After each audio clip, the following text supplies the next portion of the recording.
What's up, everybody? Jed Johnson here from DieselCrew.com. Of course, you know they call me Napalm, and this is video 14 in the 31 days of Q&A here at the YouTube channel. And I've put all the videos in a playlist. I'm going to put the playlist link in the description box, so go ahead and check that out when you get a chance, just in case you've missed anything here at the Q&A, because I never know how well these videos are popping up alongside other videos. So go down to the description box. Check out that link. It'll take you to the entire playlist for all these videos. While I'm at it, make sure you give the video one of these. Be sure you subscribe, share with your friends, and if there's anything that you'd like me to cover in the 31 days of Q&A, leave it in the comments section below. So let's go ahead and get started. So this question comes from Colin Ramsey, and he says, in your opinion, who's the best pound-for-pound grip athlete in the world? Also, who is the best in the world regardless of body weight? So, two-part question. And I gotta be honest, I don't pay that much attention to people's body weights in grip sport. But, so I don't know what this person's body weight is. It would be easy enough to find out if you look at the grip sport rankings list, our top 100. But the person that pops right into my head right away is Yves Gravel, and he's from Canada. I've met him at one of Eric Hussain's contests. It was the grip game, pinch grip games in January of 2020. And Yves is, I believe he's under 150 pounds. His background is climbing, and he's got a good set of hands on him. Not sure the measurement, but he performs extremely well in many grip events. As a highlight, I know that he's lifted the inch dumbbell, and he's probably, if not the lightest, one of the lightest that's ever lifted the inch. So he's the guy that I would point to as the best pound for pound. Of course, the guy that ran the contest that day is Eric Hussain, and he's right up there as well. He's right around he generally competes in the 93 kilo class, and not only is he a phenomenal grip sport athlete, he's also an unbelievable ambassador of the sport. He enters all the data into our top 100 list from each contest. Plus, he's got an extensive background of over 20 years in arm wrestling. I first met Eric in, I believe, 2011 when I went up there for I helped him run a contest in Canada. So there's two guys right there that pop in my head immediately. As far as the other question, who's the best in the world regardless of body weight? Man, it's a tall order to answer that question. I think what you have to do is you have to look at the competitions that these guys have been in and look and see how well they've done over several years.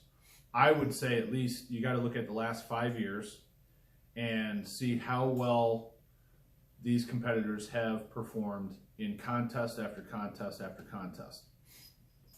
And Axe, you don't play with that.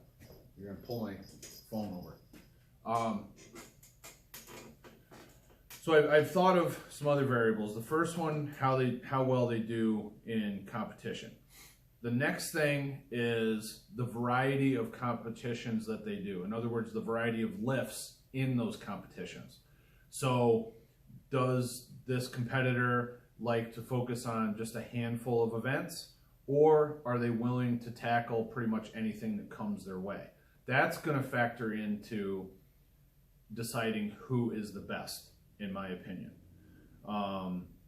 You know, are they willing to travel, or do they just pretty much compete in their backyard? I think that's huge. That's just my opinion. Are they consistently competing? So in other words, do they do one competition a year and take 6 months to train for that competition? Or are they doing multiple competitions a year and sometimes maybe not even competing or training for that competition, or taking a very short time to peak and kind of specialize on those events. I think that has a lot to do with it as well, because if you're taking 6 months to prepare for a contest, then you're most likely not training a bunch of other stuff. So you're becoming very specialized in 3 to 6 events for a contest over a very, very long period of time. You're not having to focus on other lifts that might interfere in your recovery. So if you're able to, every couple months compete in a different contest that's most likely got, there might be some events that overlap and show up in multiple contests, but often if you're going to a variety of contests, then you're going to have to train many different events and you can't have any weaknesses. So I think that's a factor as well that would lead towards that title of best overall lifter.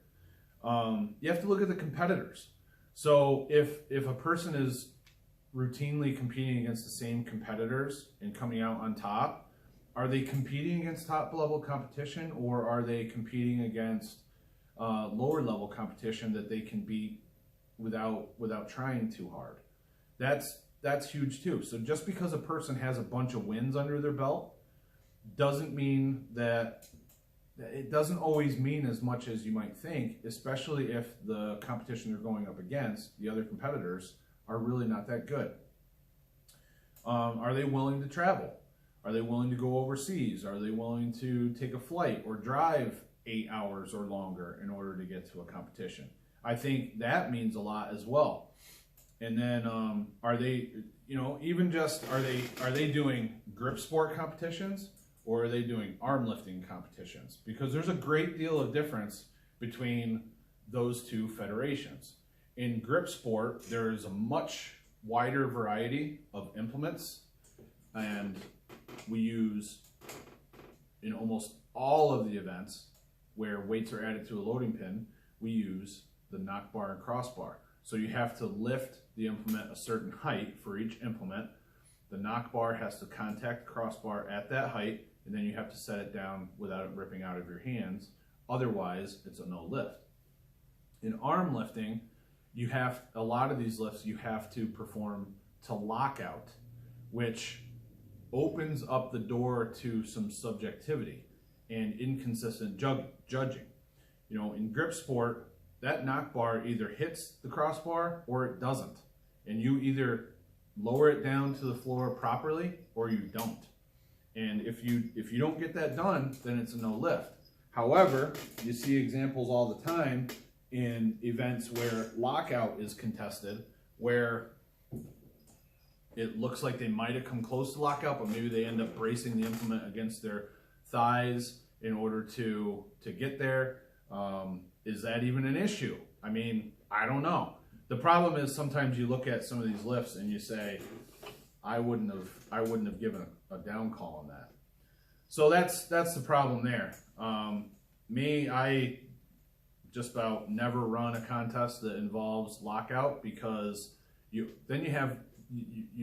call someone for not locking it out and then they complain.